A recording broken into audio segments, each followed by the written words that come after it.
And they took both of my daughters.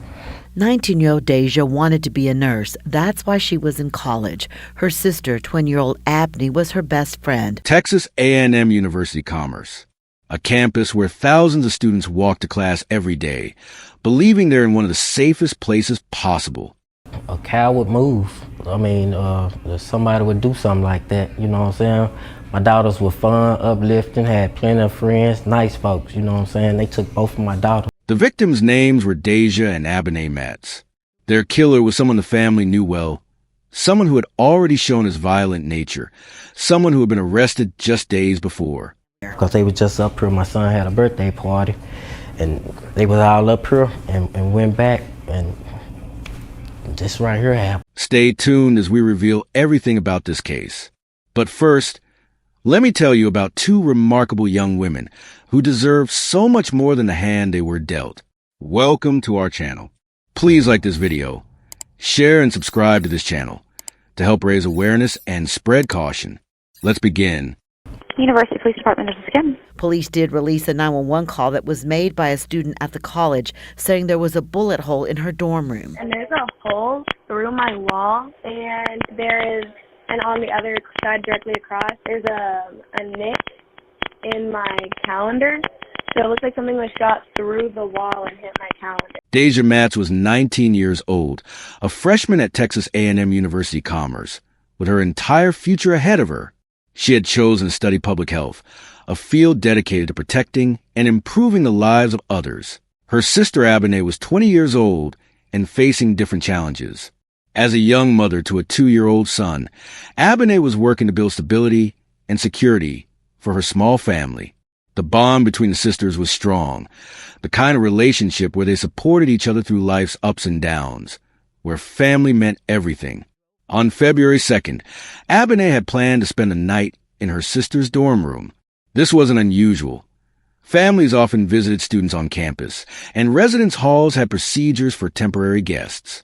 Abbaney had been issued a temporary key card for her overnight stay, following what seemed like standard protocol. Her 2-year-old son would be with her during the visit. For Abbaney, this was probably a chance to spend quality time with Deja while giving her son an opportunity to see his aunt. For Deja, it meant sharing her college world with a family she loved. The sisters had dealt with trouble before. Abbaney had been in a relationship that turned violent, a situation that had already brought law enforcement into their lives. But they likely believed the worst was behind them, that the systems in place would keep them safe. They were wrong. Instead, their stories would end in a dorm room, victims of violence that multiple institutions had the power to prevent. We get breaking news tonight that we talked about off the top. An arrest after 2 women are shot and killed at Texas A&M University Commerce. Police have identified them as sisters from Garland, Deja Matz and Abbaney Matz. Abbaney's 2-year-old son was also injured in this. Reporter Aaron Jones with more on the arrest and also spoke to the victim's family today. She is joining us from Garland with what they had to say. Well, Doug, the university just reported the arrest of 21-year-old Jaquise Smith. He's now facing a capital murder charge. He was arrested in Rockwell. Police tell us that they do not believe that he was a student at Texas A&M Commerce, but rather the ex-boyfriend of Abbaney. We spoke to the family tonight. Obviously, they are heartbroken by this, and tonight just hoping to find some peace. Jacques Sean Smith was 21 years old, and by February 2020, he had already established a clear pattern of violent behavior.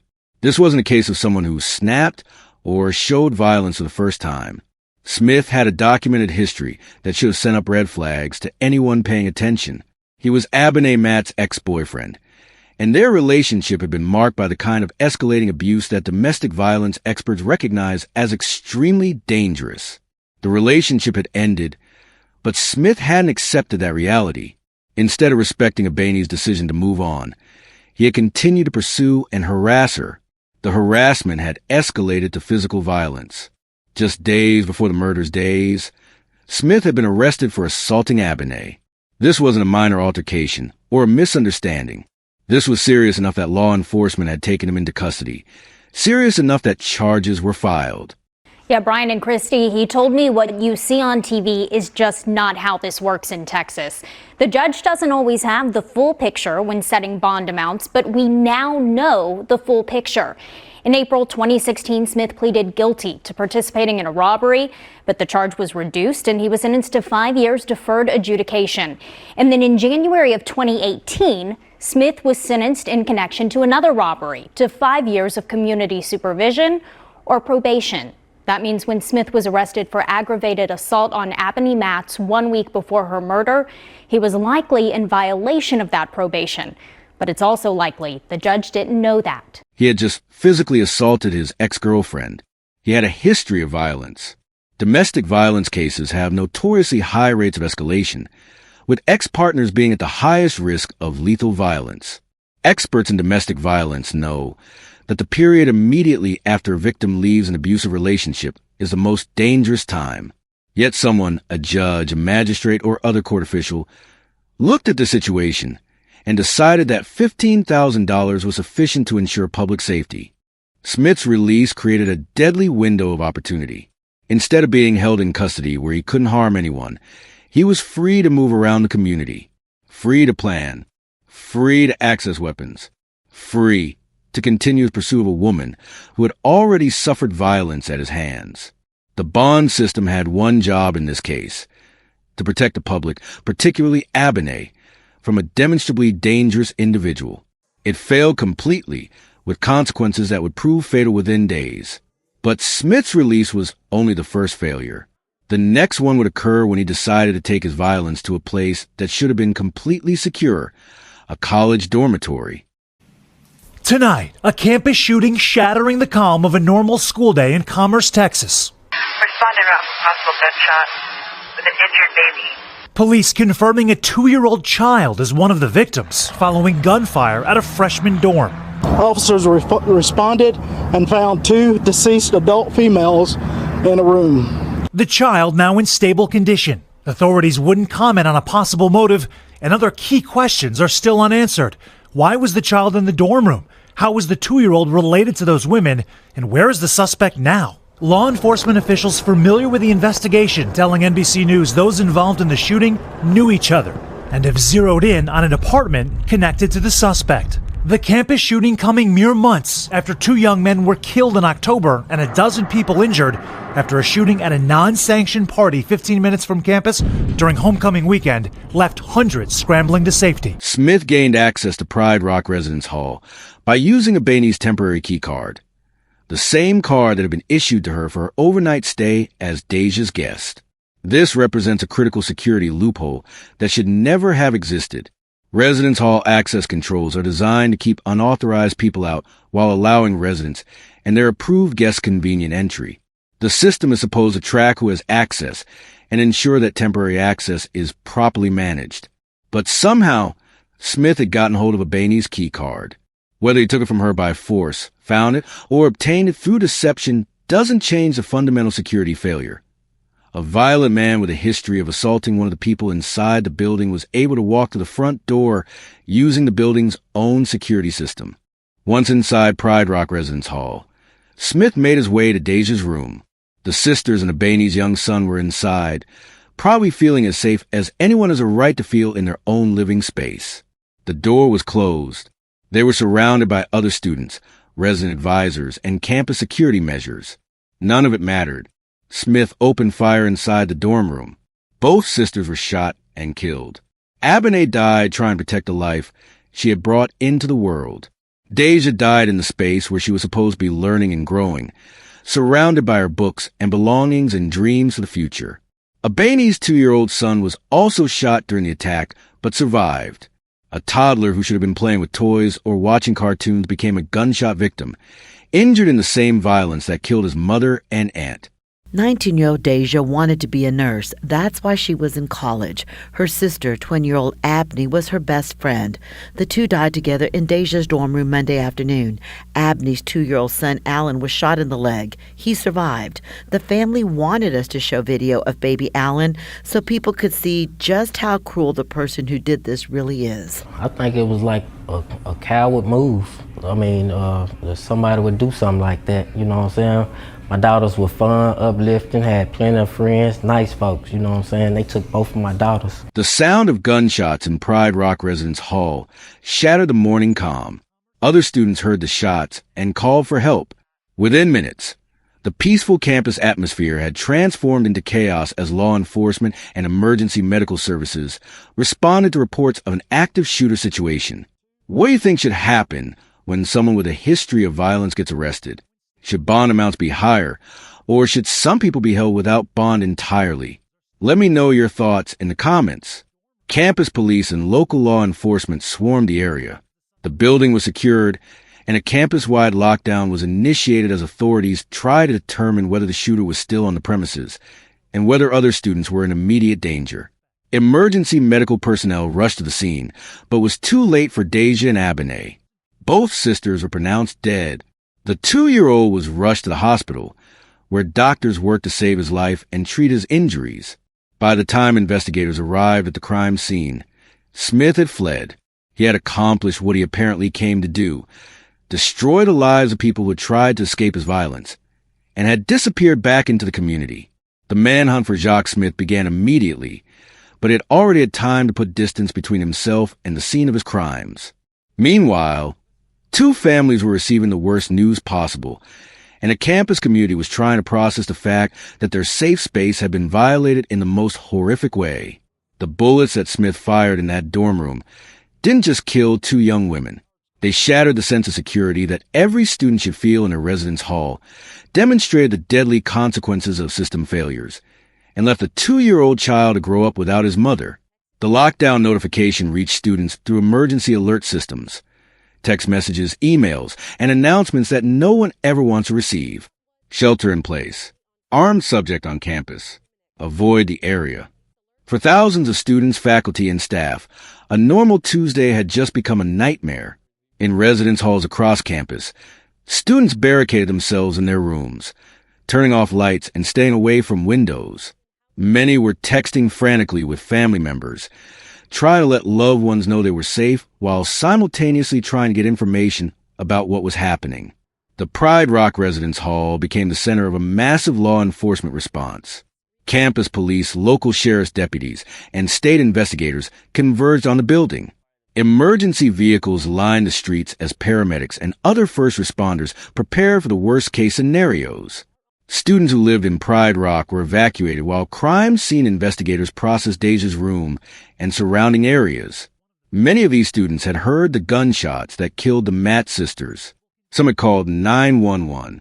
Others had hidden in their rooms, not knowing if the shooter was still in the building or if they would be next. The 911 call that was made by a student at the college saying there was a bullet hole in her dorm room. And there's a hole through my wall, and on the other side directly across, there's a nick in my calendar.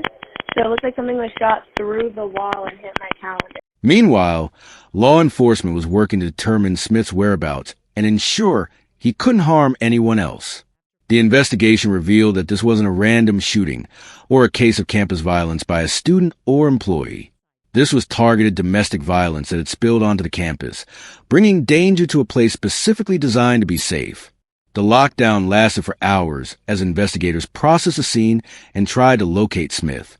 During this time, counselors and support staff began reaching out to students who might need help processing what had happened. Resident advisors worked to account for all students and provide support to those who were traumatized by the events.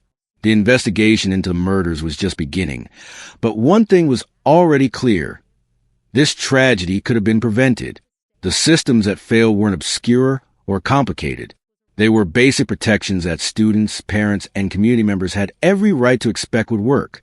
Smith remained at large for nearly 24 hours after the shooting, but law enforcement eventually tracked him down. When he was arrested the following day, he was charged with capital murder, the most serious criminal charge available under Texas law. But his arrest couldn't bring back Deja and Abbaney Matts. It couldn't heal their nephew's injuries or trauma. It couldn't restore the sense of safety that had been lost. And it couldn't answer the most important question. How had so many systems failed so completely that 2 preventable murders had been allowed to occur? The first failure occurred in the criminal justice system's handling of domestic violence. When Jock Smith was arrested for assaulting Abbaney just days before the murders, every alarm bell should have been ringing. Domestic violence experts know that the most dangerous time for victims is when they try to leave their abusers or immediately after arrests for domestic violence.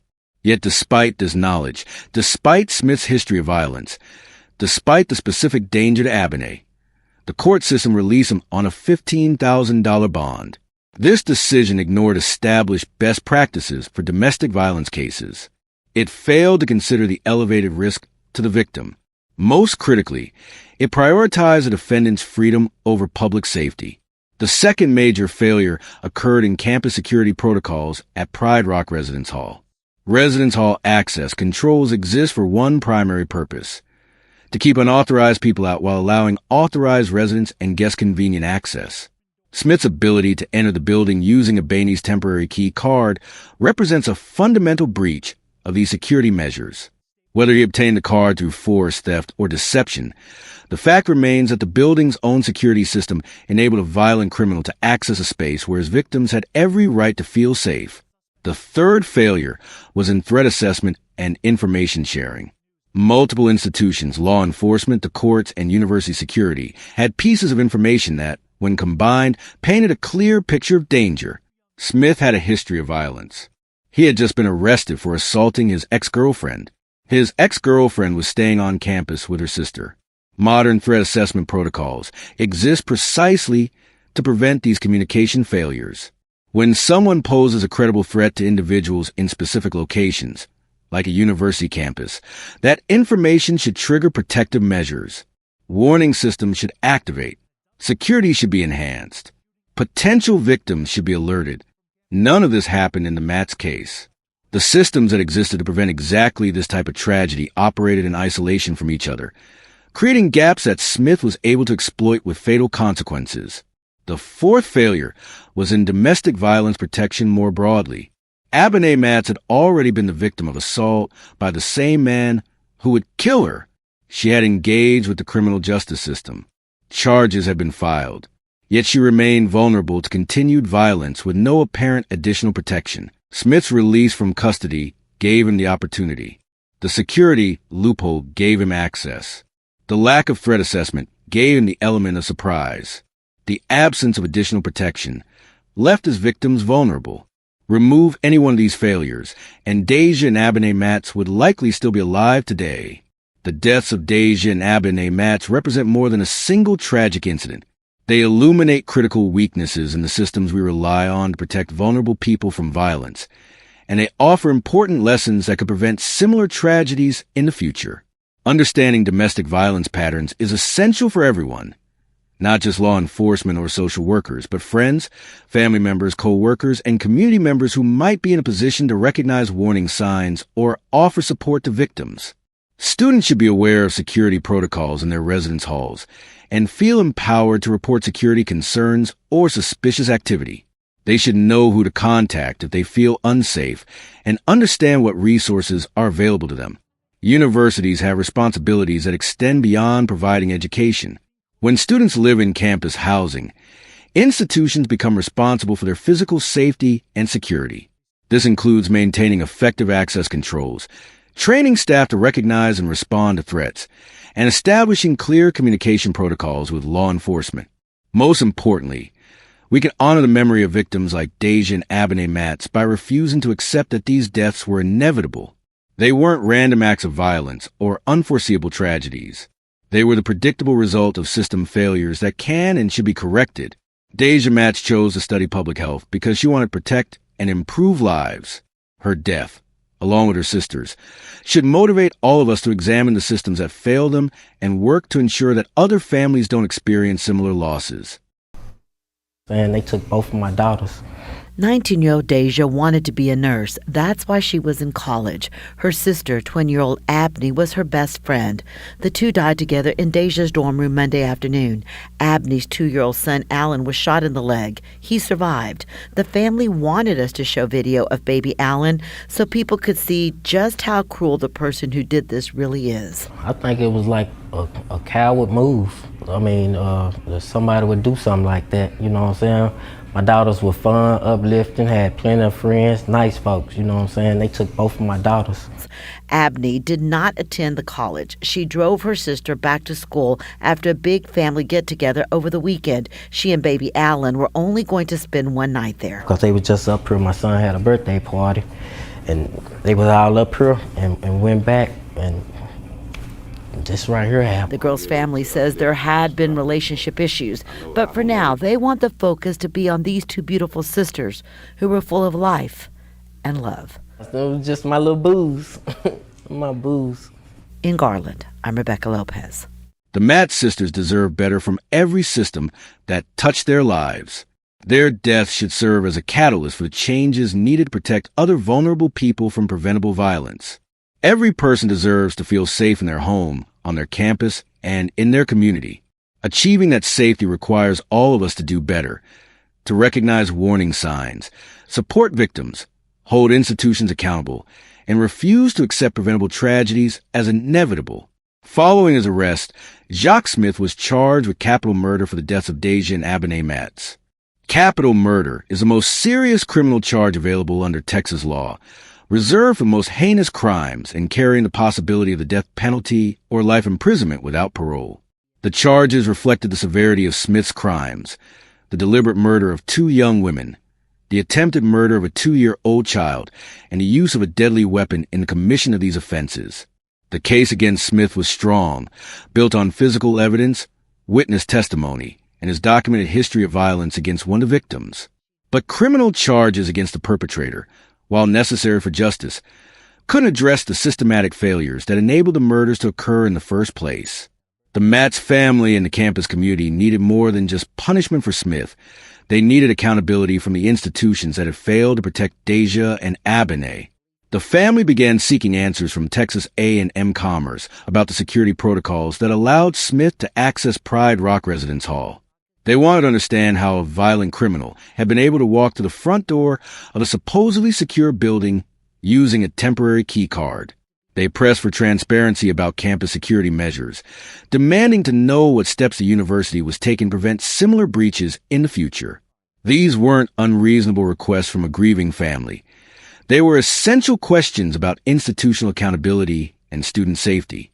Students and parents wanted assurance that the security loophole exploited by Smith had been closed and that additional protections were in place.